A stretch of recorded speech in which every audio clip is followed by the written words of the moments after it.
Bonjour, nous sommes au Collège du Revermont à Bourg-en-Bresse où la principale Caroline Cartier nous accueille avec toute son équipe. Information Orientation fête cette année ses 20 ans, à anniversaire exceptionnel, formule exceptionnelle, avec en plus évidemment donc une distanciation nécessaire. Et c'est ainsi donc 14 rendez-vous qui vous seront proposés. En général le mardi à partir de 15 h. Il y aura également un jeudi et un vendredi durant les mois à venir. Et on va évidemment vous inviter à découvrir des témoignages, paroles de professionnels, paroles de jeunes en formation. Il y aura également des petits films, de belles surprises et puis surtout, on l'espère pour vous, des solutions pour vous les collégiens et collégiennes des 65 collèges indinois qui pourraient trouver quelques pistes éventuelles pour votre future profession. On y va tout de suite donc avec d'entrée le message d'accueil des deux puissances invitantes. Martine Tabouret, vice-présidente du conseil départemental de l'Ain, et Marilyn Reimer, inspectrice d'académie, qui organise bien sûr cette manifestation, et ce depuis déjà 2 décennies.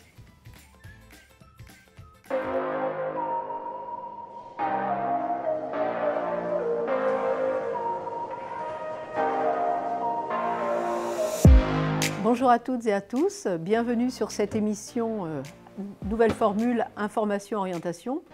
Alors pourquoi cette nouvelle formule?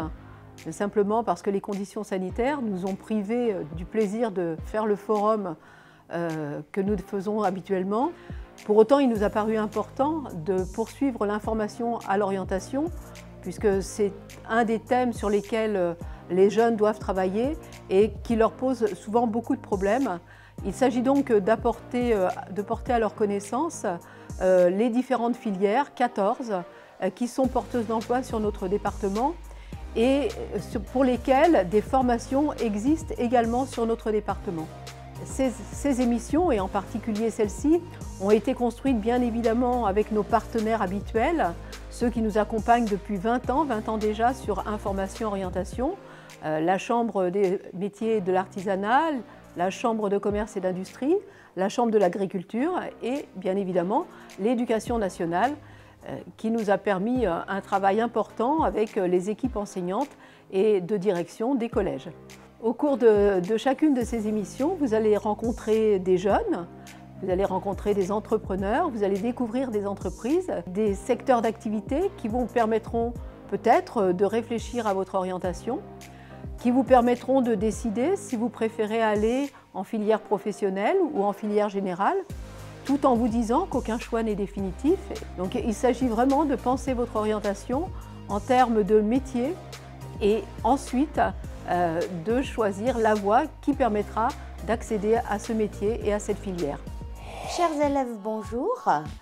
Le forum qui est proposé, dans sa nouvelle forme, va vous permettre d'aller à la rencontre, d'être en dialogue avec des chefs d'entreprise, avec des artisans, avec des filières qui recherchent, qui vont vous proposer la diversité et qui vont venir nourrir ce qui est votre propre réflexion sur ce que vous souhaiteriez faire plus tard. Nous sommes bien sur une dynamique qui vous permet d'avancer, de faire un pas de côté, de changer d'orientation.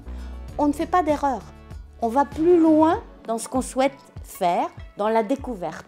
Donc il n'y a pas de problème. Et toutes les voies de formation aboutissent. Et ce qui est essentiel, c'est que vous trouviez la meilleure des voies, y compris si vous êtes obligé d'en changer. Il n'y a aucun problème de ce côté-là. Soyez rassurés. Essayez plutôt d'avancer sur ce qui vous plaît et sur ce dans quoi vous pourrez vous épanouir. C'est notre objectif commun.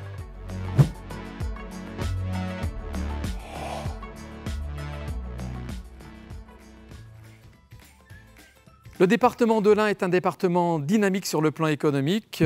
Pour preuve, les chiffres que vous allez pouvoir découvrir dans quelques instants qui vous montrent combien ce département de l'Ain donc, a de multiples atouts dans les domaines qui sont ceux représentés par les 14 filières qu'on va vous proposer durant les semaines à venir. Donc il y a du travail, c'est sûr, il y a de l'intérêt, il y a de la passion et il y a des chiffres qu'on découvre maintenant ensemble.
Pour ce premier rendez-vous, nous allons parler des métiers de l'automobile. Je dis bien les métiers de l'automobile, 2 roues, 4 roues, matériel agricole, matériel de chantier, les camions, les voitures, les vélos, les motos, bref, tout ce qui roule n'amasse pas mousse, mais offre de belles carrières. Et donc, je vous propose de regarder quelques chiffres sur la filière des métiers de l'automobile dans notre département.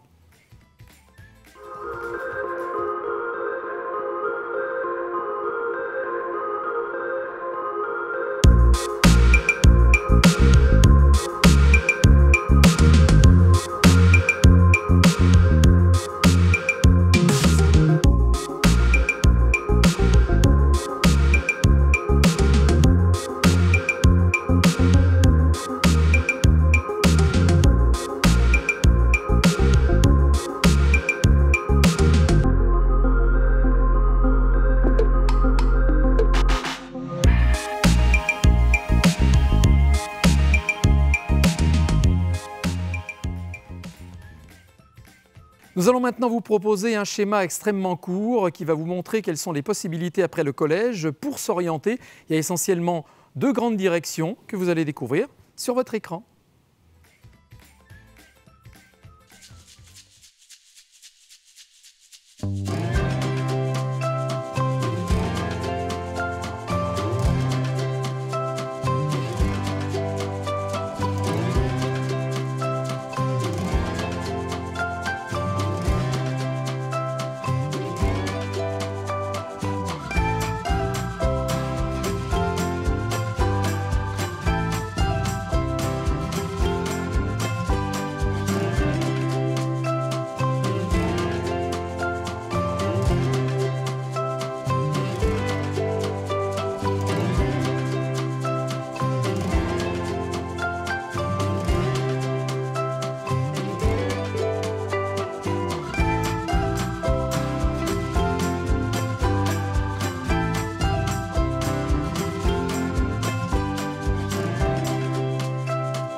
Schéma tout simple qui résume mieux qu'un long discours les différentes voies pour aboutir à un métier que l'on a choisi en tout état de cause et en tout volontariat, bien sûr. Métier donc choisi de manière volontaire et pas forcément subi.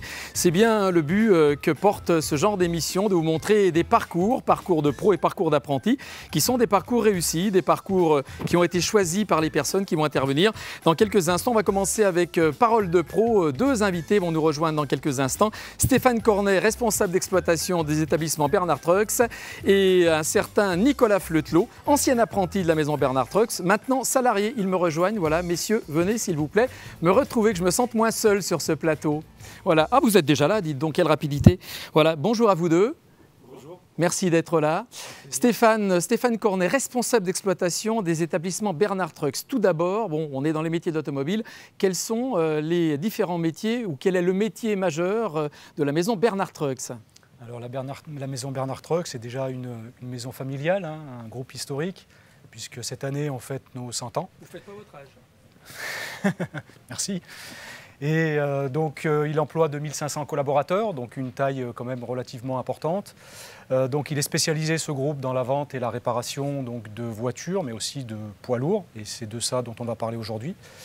En termes de chiffre d'affaires, donc le groupe représente 1,5 milliard de chiffre d'affaires par an. Nous avons 95 points de service sur une région qui s'étend de Valence jusque dans le nord-nord-est, du côté de Metz, Charleville-Mézières. C'est une entreprise où il fait bon travailler également, puisqu'on a reçu en 2019 un label qui s'appelle Happy at Work, donc heureux au travail. Et dans le cadre de ce label, on a obtenu une 4e place hein, dans la tranche des entreprises qu'on représentait, hein, de 1000 à 5000 employés. Donc ce label, c'est un label où il fait bon travailler. Hein, donc tout ça pour dire que on a des chiffres, on a de la performance, mais on a aussi de l'humanité et on essaye, au travers de nos actions quotidiennes, de travailler sur ces leviers. Alors Stéphane, combien de sites ? 4, je crois, dans le département de l'Ain, c'est ça ? Voilà, donc le site a 3 branches, une branche automobile, une branche poids lourd et une branche diversification. Et pour la partie donc, poids lourd et carrébus, parce qu'on fait aussi une partie d'activité sur le carrébus, donc nous, avec Nicolas, on travaille donc, sur un pôle qui s'appelle le pôle Centre et qui représente donc, les sites de Villefranche-sur-Saône, de Viriat, de Montluel et de Saint-Martin-du-Frêne. Donc ce pôle représente une centaine de collaborateurs pour un chiffre d'affaires de 50 millions d'euros. D'accord. Donc c'est entretien, réparation et vente de camions, c'est ça? Voilà, donc de la vente. Utilitaire en général peut-être d'ailleurs? Voilà, donc du poids lourd, du véhicule utilitaire donc au travers de la vente. Et puis après, donc une grosse activité après-vente avec des ateliers destinés à des opérations mécaniques, mais aussi carrosserie. De plus en plus, on travaille aussi chez le client. Donc ça, c'est quelque chose qui est important dans nos métiers. On travaille vraiment avec des professionnels où il faut être à l'écoute, où il faut savoir se remettre en cause. Et de plus en plus, on est amené à carrément donc, détacher des équipes chez des clients en local, mais aussi à 100-150 km de nos bases. Donc nous avons donc, de gros ateliers avec une multitude de métiers à l'intérieur de ces ateliers. Donc nous avons bien entendu des mécaniciens qui sont capables de traiter de la mécanique traditionnelle, mais nous avons aussi des carrossiers, des électriciens. De plus en plus, nous sommes obligés de basculer dans du diagnostic. Donc, quelque part, nos métiers se transforment, vont un petit peu plus vers l'électrotechnique, avec une multitude de compétences à maîtriser. Il faut savoir que le poids lourd, les camions sont des véhicules, des machines-outils qui sont équipés de matériel informatique très évolué. Et on a besoin donc d'avoir d'une part de la compétence, beaucoup de soutien aussi de la part de nos constructeurs pour nous aider à traiter les pannes, parce que contrairement à l'automobile, le poids lourd, c'est l'outil de travail.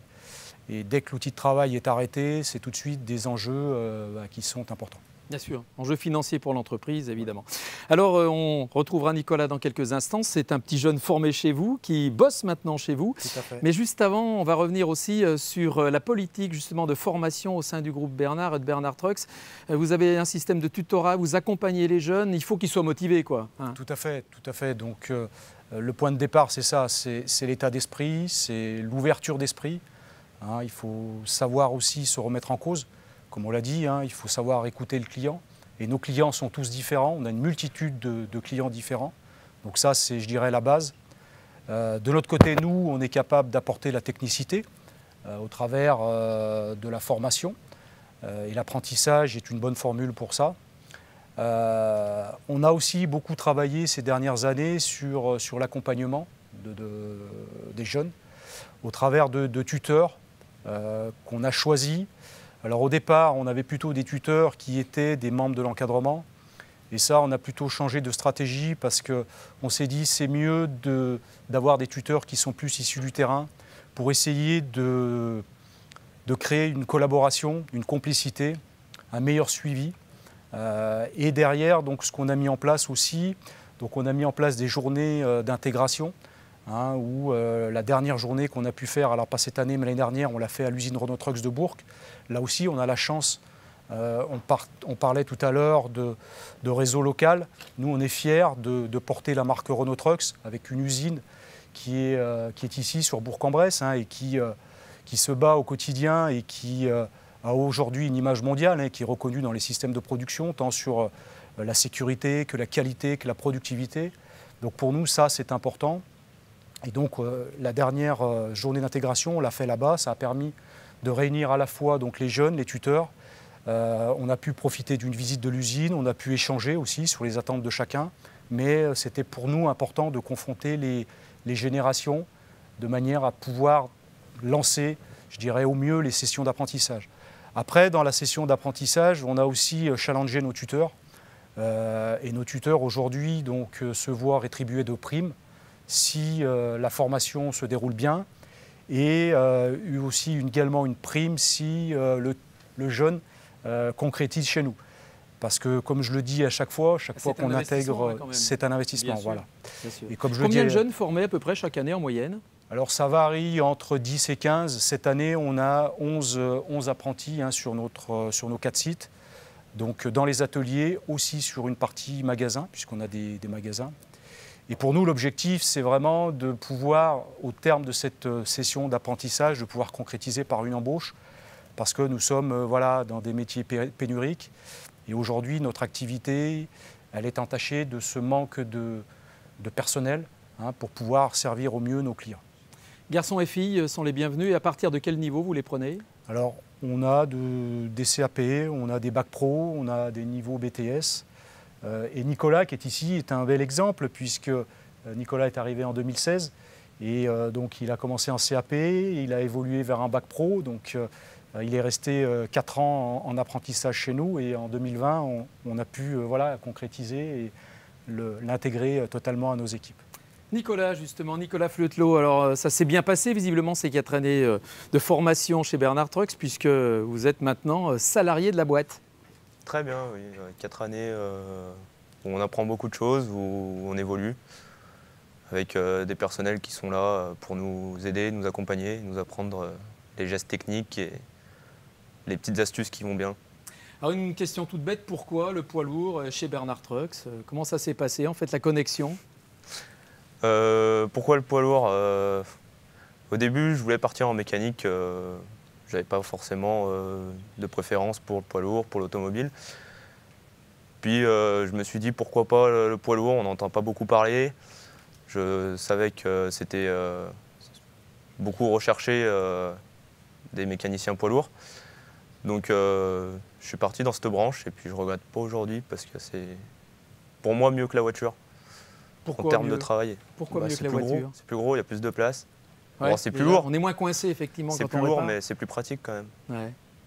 Alors la formation s'est bien passée, maintenant salarié, effectivement, c'est une forme logique en quelque sorte d'évolution pour vous? C'était le but principal d'être embauché par la suite. Après, je remercie le groupe de m'avoir embauché, mais j'avais envie d'être embauché dans cette entreprise. Ouais. On verra avec les jeunes en formation un peu plus tard dans le deuxième plateau, mais vous êtes rémunéré pendant votre formation, vous étiez en apprentissage, hein, c'est ça? Oui, on a une rémunération pendant l'apprentissage qui varie en fonction de l'âge et de l'année de formation. Donc c'est plutôt un bon avantage quand même bah oui. Quand on est jeune. Ça arrondit les week-ends? Ça arrondit les week-ends. Même si on ne peut plus sortir en ce moment, mais enfin bon. Hein. À l'époque, c'était encore possible. C'était le monde d'avant, hein? C'est ça. D'accord.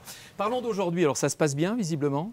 Aujourd'hui, oui, très bien. On a une bonne équipe, une bonne ambiance et on ne manque pas de travail. Donc.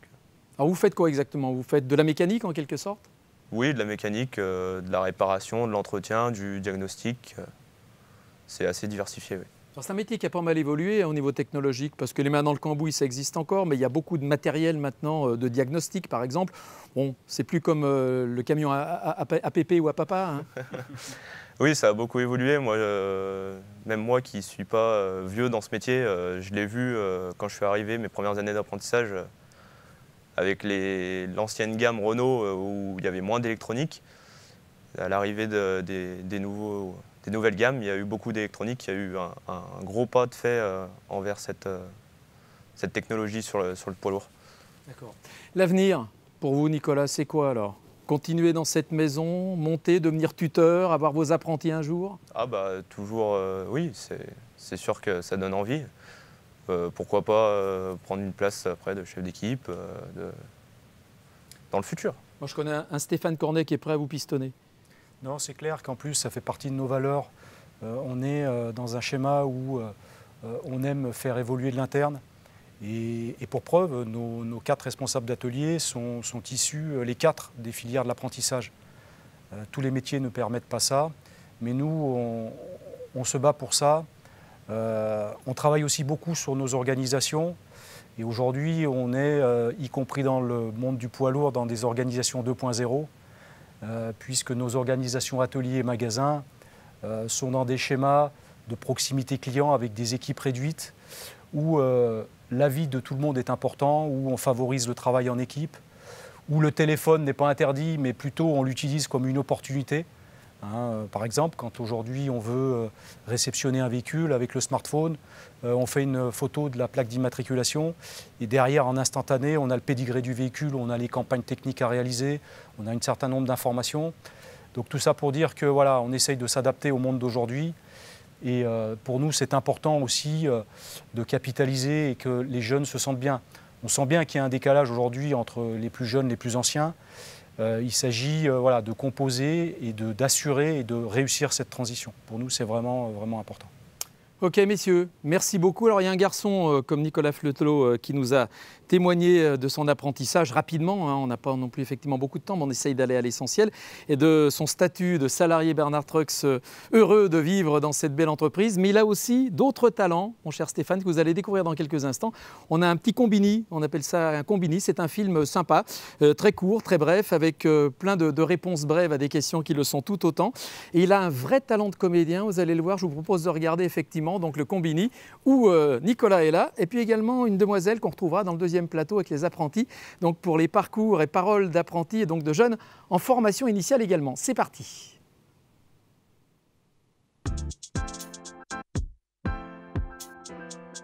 Bonjour, je m'appelle Nicolas, j'ai 22 ans, je suis mécanicien poids lourd dans l'entreprise Bernard Trucks et j'ai fait 4 ans d'apprentissage dans cette entreprise, 2 ans en CAP, 2 ans en bac pro au lycée Gabriel Voisin à Bourg-en-Bresse. J'ai été embauché en septembre en CDI par l'entreprise, donc c'est plutôt une bonne chose. Bonjour, je m'appelle Lara, j'ai 18 ans et je viens d'Oyonnax. Je suis au lycée Gabriel Voisin à Bourg-en-Bresse. Bonjour. En 4e, je suis passée en 3e prépa pro au lycée. Du coup, on avait des stages pour découvrir ce qu'on voulait faire l'année suivante, c'est-à-dire en seconde. Donc j'ai choisi la carrosserie. J'ai toujours aimé la mécanique depuis tout petit. J'ai beaucoup aidé mon père dans le bricolage quand j'étais petit et je démontais beaucoup mes jouets. Et le dilemme, c'était choisir entre la mécanique voiture et la mécanique camion. J'ai préféré partir dans la mécanique camion car il n'y en a pas beaucoup, c'est beaucoup recherché. Je ne regrette pas aujourd'hui. Quand j'étais en 4e, on a eu la possibilité de faire des stages pendant les vacances avec les chambres des métiers et de l'artisanat. Et vu que c'était au moment où mes parents avaient acheté une voiture, du coup ça m'a donné envie d'aller en mécanique. Et au final, je me suis tournée vers la carrosserie. En étant une fille dans un métier de garçon, les garçons ont tendance à dire « t'es une fille, tu n'y arriveras pas, c'est pas pour toi, t'as pas assez de force ». Et du coup, ils voient que je suis dans les premiers de la classe. Du coup, ils sont un peu jaloux.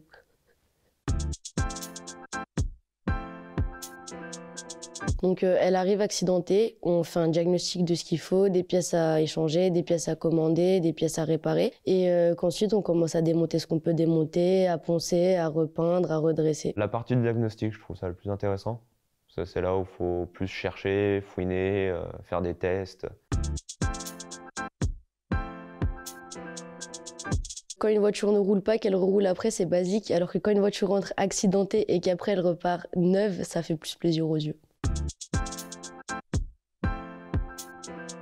Donc on peut faire un CAP, ce qui veut dire un certificat d'aptitude professionnelle en maintenance des véhicules particuliers, des camions et des véhicules agricoles. On peut le faire également en bac pro et on peut faire le CAP carrosserie et le bac pro carrosserie. Je sais qu'il y a Gabriel Voisin à Bourg, je crois qu'il y a sur Lyon et sur Clermont. Le bac pro carrosserie, on peut le faire en alternance ou en initiale, mais j'ai choisi de le faire en initiale et après la poursuite d'études, on peut la faire en alternance ou en initiale aussi. Plus de pratique que de théorie. Le travail en équipe avec les collègues et la rémunération. Quand même, c'est pas mal. Non, je trouve pas. On a des formateurs et des maîtres d'apprentissage qui sont à nos côtés tout au long de la journée, donc ça se passe bien.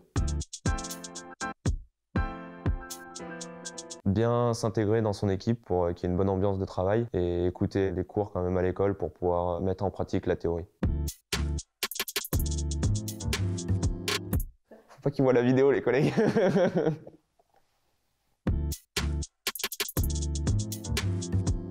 Alternance, plus de pratique. Continue, il y a trop d'écoles. Alternance pour le fait d'être rémunéré, mais continue, c'est bien aussi. Changer une roue, faire la roue, je sais pas faire. Les deux, mais écouter avant de prendre la parole. Autonome, mais l'encadrement, il y en a besoin pendant l'alternance. En avance pour pouvoir s'organiser. Travailler tôt pour finir tôt. Logique. Me dépasser moi pour réussir à dépasser les autres. Pratique, mais on a quand même besoin de la théorie. Faire à souder, on repasse pas. Non.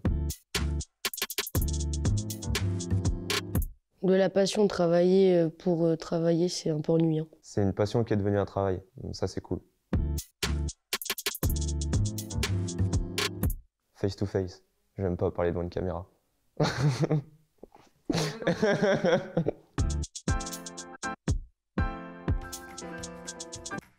Voilà, je vous avais dit qu'il avait des talents de comédien, ce jeune Nicolas. Alors Lara, vous allez la découvrir in situ, en live, voilà, après ce petit film. Bonsoir Lara, ça va? Ça va et vous? Oui, très bien. Maxime est également des nôtres. Bonjour Maxime, ou bonsoir. On va dire bonjour ou bonsoir, on est un peu entre les deux, hein, voilà. Mais bonsoir, c'est dommage parce qu'on a du mal à entendre autrement. Et Émile également avec nous. Ça va Émile? Ça va et vous? Alors vous êtes des jeunes en formation qui allaient nous donner un petit peu votre point de vue sur votre choix de parcours, etc. À quel moment ça s'est passé? On va commencer avec Lara. Lara Farias, donc Barbas, qui a 18 ans. C'est ça, à cet âge-là, on peut donner l'âge des filles, il n'y a pas de souci en général. Et qui est donc future carrossière. C'est ça. Quel choix? En quatrième, j'ai eu la possibilité de faire des stages. J'en ai fait en mécanique, mais j'ai été attirée par la carrosserie, du coup je suis partie en carrosserie. Alors pourquoi ce choix de la carrosserie? Parce que je pense qu'avoir le résultat que la voiture s'est accidentée et ensuite réparée, c'est plus motivant que si elle roule pas et après elle roule. Donc tu as une petite âme d'artiste en même temps, non? Hein? Qu'est-ce qui te plaît en fait dans ce métier de carrossier? Alors c'est de débosseler, c'est de repeindre, c'est de rendre tout beau? De remettre la voiture en état. Ouais. Alors toi, tu es en formation continue, hein, tu es en terminale bac pro, donc réparation de carrosserie au lycée Gabriel Voisin de Bourg, pas très loin d'ici d'ailleurs, hein, effectivement. Le choix de l'établissement, ça s'est passé comment? Ça s'est passé au niveau de la distance, c'était plus proche de chez moi. Parce que tu es de la région d'Oyonnax, toi. C'est ça. Et alors, tu travailles en stage aussi dans une entreprise? Oui. On a plusieurs stages à effectuer durant l'année pour pouvoir valider le bac en fin d'année. Des stages de combien de temps en général? 4 semaines. D'accord. Et combien de stages par an? Cette année, on en a eu 2. D'accord. Tu as trouvé une entreprise sans trop de difficultés? Oui. Si on s'y prend à l'avance, ça va vite. Ouais. Et tu travailles où alors du coup? Chez Peugeot, à Bellinga. D'accord. Ils sont sympas là-bas avec Ouais. toi? Plus sympa parce que tu es une fille ou plus sympa parce qu'ils sont sympas? Je pense qu'ils s'en foutent que je sois une fille. Ils me traitent comme si j'étais un garçon. D'accord, très bien. Alors les garçons, justement, comment ils te voient? On a bien compris dans le Combini que quand ils voient arriver une fille, ils disent « ouais, elle ne va pas y arriver, la petite, etc. » Et finalement, la petite, non seulement elle y arrive, mais tu leur mets des mines, comme on dit trivialement, non? C'est ce qu'ils pensent tous. Les filles, ça y arrive pas. Les filles, leur métier, c'est la coiffure, c'est le maquillage, mais non. Si une fille, elle aime bricoler ou quoi, elle peut le faire, tout autant qu'un homme. D'accord. Alors là, tu es en bac pro. Ça veut dire qu'à la fin de ton bac, tu peux chercher du travail éventuellement et en trouver. Tu peux aussi continuer, non? Oui, je peux aller en CAP peinture en un an et je peux aussi aller en BTS. D'accord. Tu as déjà choisi ou Je ton compte cœur faire balance? Je compte faire un BTS en D'accord. conception et réalisation des carrosseries. D'accord. Et ça te permet d'avoir un meilleur métier après, Oui, encore c'est ça. évidemment? D'accord. Donc combien d'années d'études encore pour le BTS? 2 ans. Très Et bien. après, il y a une licence en un an aussi. D'accord. Et il faudra que tu continues avec une entreprise. Après, tu es en apprentissage, tu es en alternance. Comment ça se passe pour le BTS? Ou tu restes en formation continue? Non, je reste en continu. D'accord. Et au lycée, tu as des stages aussi, enfin, tu as des ateliers, tu as des travaux d'atelier. Comment ça se passe? Je sais pas du tout, je connais pas le lycée. Tu ne connais pas le lycée pour l'instant? Ok, d'accord, très bien. Mais là, actuellement, au lycée? Ah, là, actuellement au lycée, Oui. oui, on a des ateliers.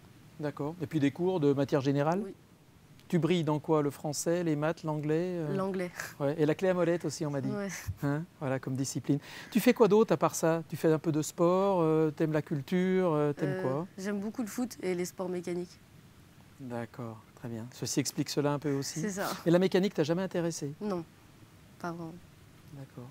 Et puis un jour avoir ton propre garage peut-être, non? De réparation de carrosserie? Franchement, ouais, ça serait bien. Ouais, j'aimerais bien aussi. Écoute, c'est tout le mal qu'on te souhaite. On va retrouver un garçon qui a un parcours singulier, donc Maxime Michel. Alors Maxime, tu as 2 bacs pro, un BTS et c'est pas fini. Non, là actuellement je suis en train de passer mon CQP TEAVA. Oula, alors toi tu peux parler français s'il te plaît déjà? CQP TEAVA, oui. C'est technicien expert après-vente automobile. D'accord. Donc, Et le CQP? CQP, certification de qualification professionnelle. Alors ça, c'est quelque chose qu'on peut faire quand on a déjà un BTS ou un bac pro, non? Comment Un ça bac se pro. passe? on peut l'attaquer tout de suite après le bac pro.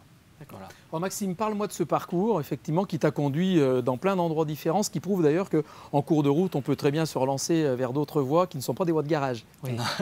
Je sais, c'est pas très bon, mais bon, on fait ce qu'on peut. Alors parle-moi de ton parcours. Mon parcours, pourtant simple, commencé bac pro donc en technicien d'usinage, donc j'étais tourneur-fraiseur.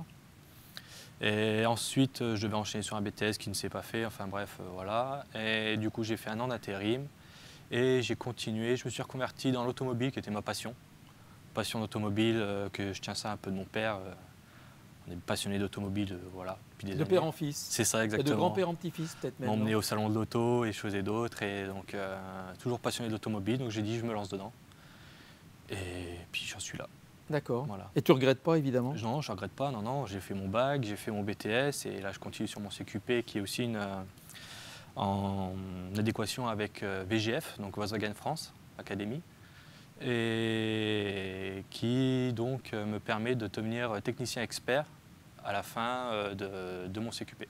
Alors tu fais tes études où concrètement, ça se passe comment alors, ce que tu fais actuellement? Donc pour tout l'automobile, mon bac pro et mon BTS, donc je les ai fait au CFA d'automobile à Mâcon, Mâcon-sur-Saône. Et le CQP de Volkswagen se déroule à Amberieu-en-Bugey. D'accord, au Secoff? Au Secoff, c'est ça. D'accord. Et tu es dans un garage Volkswagen à Mâcon? Au garage Volkswagen à Mâcon, c'est ma 5e année là. D'accord. Et on fait quoi à ce niveau-là alors? Tu peaufines au mieux toutes tes connaissances? À ce niveau-là, oui, on peaufine, on continue toujours à apprendre parce qu'il y en a toujours à apprendre. On pousse beaucoup sur le diagnostic, à trouver les pannes et les réparer, et choses et d'autres. D'accord. Et le nirvana pour toi, ce serait de devenir quoi un jour alors? J'ai pas vraiment encore de nirvana, mais après nirvana, oui, c'est sûr, ça serait peut-être de devenir chef de centre ou c'est le plus haut pour moi, je pense.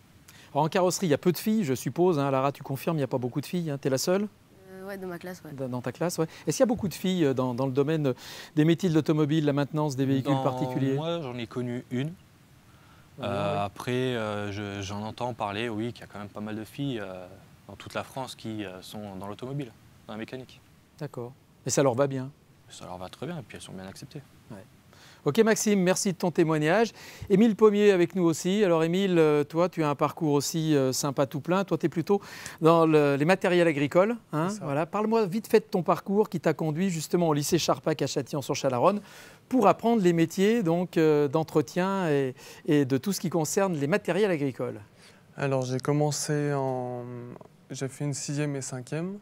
Et avec un redoublement en 5e, je suis parti à la MFR de Pont-de-Vel, où je suis parti en alternance avec plusieurs stages dans l'année. Et c'est là, en 3e, où j'ai fait 2 stages en mécanique auto et en mécanique agricole.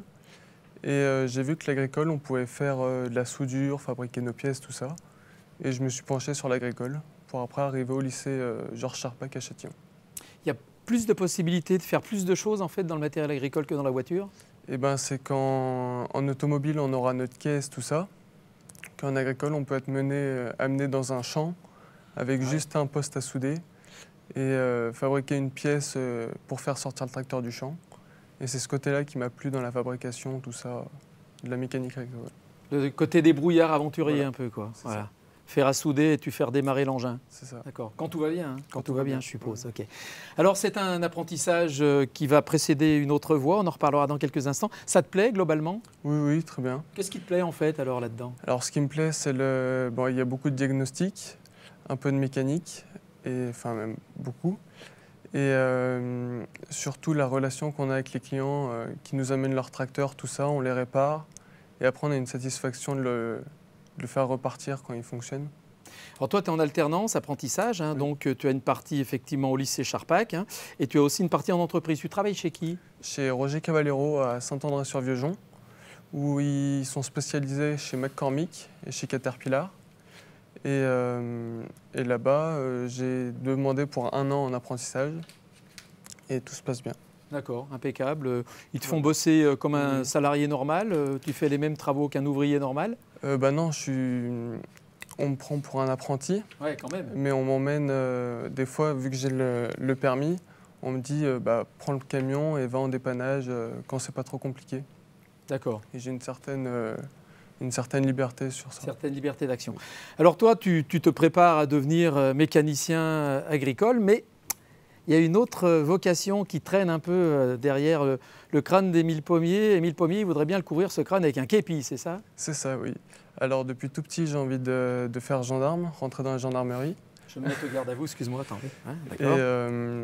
Et vu que pour être gendarme, il faut un bac tout simple, je me suis dit je vais faire un bac mécanique agricole pour après, au cas où, si ça ne se passe pas comme il faut, j'ai quand même un deuxième plan pour faire ce que j'aime. Voilà.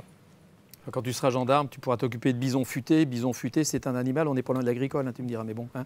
Et donc ça, c'est pour quand, si tout va bien, alors, gendarme? Alors, si tout se passe bien, d'ici l'année prochaine, j'ai un concours d'ici 1 mois, pour après 1 an de brigade, dans une brigade, partir faire le concours de sous-officier, et après monter les échelons dans la gendarmerie. D'accord. Et après, rentrer dans les brigades, dans les groupements, etc., se balader, partir éventuellement aussi dans les départements d'outre-mer ou dans diverses missions. Hein. Tu as la bougeotte un peu, toi? Oui. Si on me propose de partir, je serais d'accord pour partir, tout ça. D'accord. Vous êtes heureux tous les trois, visiblement. On a affaire à des jeunes gens épanouis. Lara, c'est le bonheur absolu. Regardez-moi ce sourire. C'est vrai, hein? C'est le pied, quoi. C'est super. Ouais, c'est ça. Hein, tu t'es pas trompé. Non. Voilà, et tu vas continuer dans cette voie-là. Maxime, on l'a bien compris, il va rester dans le monde de la voiture aussi, oui. et sa passion de jeune. Voilà. Tu fais quoi autrement? Tu fais du sport auto un peu, toi? Non, je ne fais pas de sport auto. J'ai ma passion, j'ai la moto. Je fais pas mal de motos, des balades, mais sinon... Un peu de foot aussi, non? J'ai fait, bien sûr, comme tout jeune. Ah ouais, très souvent, hein. Pousse-caillou, comme on dit. Hein, voilà.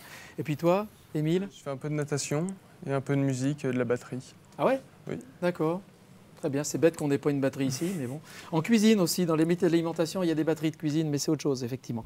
Merci à vous trois, en tout cas. Voilà, écoutez, on est ravis de vous avoir accueillis. On vous souhaite un vrai bonheur dans vos carrières respectives qui s'annoncent fort bien. Merci beaucoup. Voilà.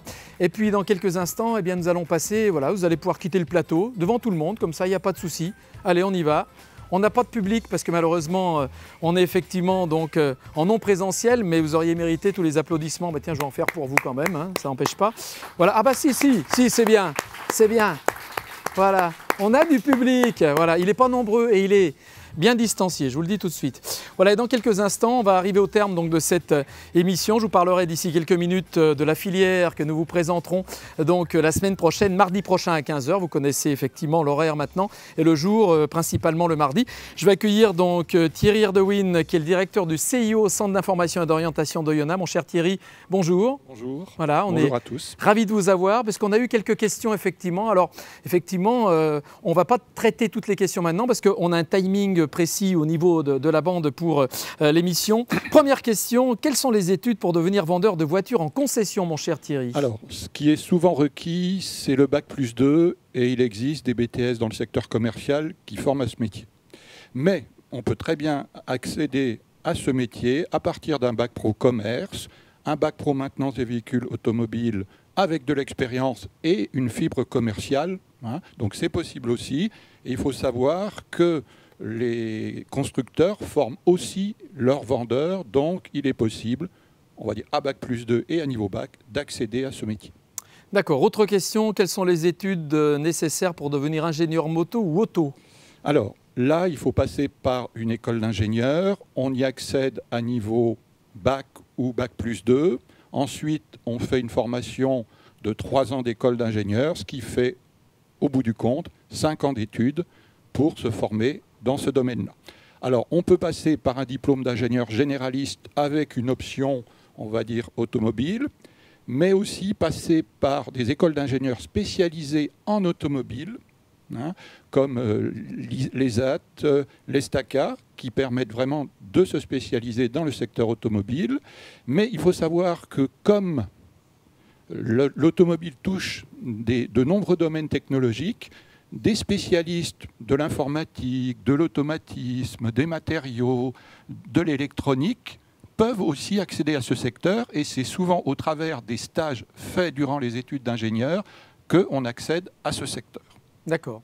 Autre question qui nous vient du collège Georges Sand, au passage d'ailleurs. Quels sont les avantages et les inconvénients du métier d'ingénieur? Alors c'est un peu vaste, mais bon, quelques avantages et quelques inconvénients éventuellement. Alors, un des avantages, c'est que on va dire, le métier d'ingénieur permet en fait, de travailler à tous les niveaux de la conception d'un projet. De la conception, des études, des essais, de la mesure, jusqu'à la commercialisation du projet. Et donc, l'avantage, c'est qu'on touche et on est en contact avec beaucoup de domaines technologiques parce que le projet, souvent, s'adapte, évolue au fur et à mesure et on travaille avec différents, on va dire, services, différents autres professionnels pour élaborer un projet. Et donc, ça, c'est un avantage. Un haut niveau de formation, une diversité des secteurs auxquels on touche et des domaines, et ça c'est un avantage.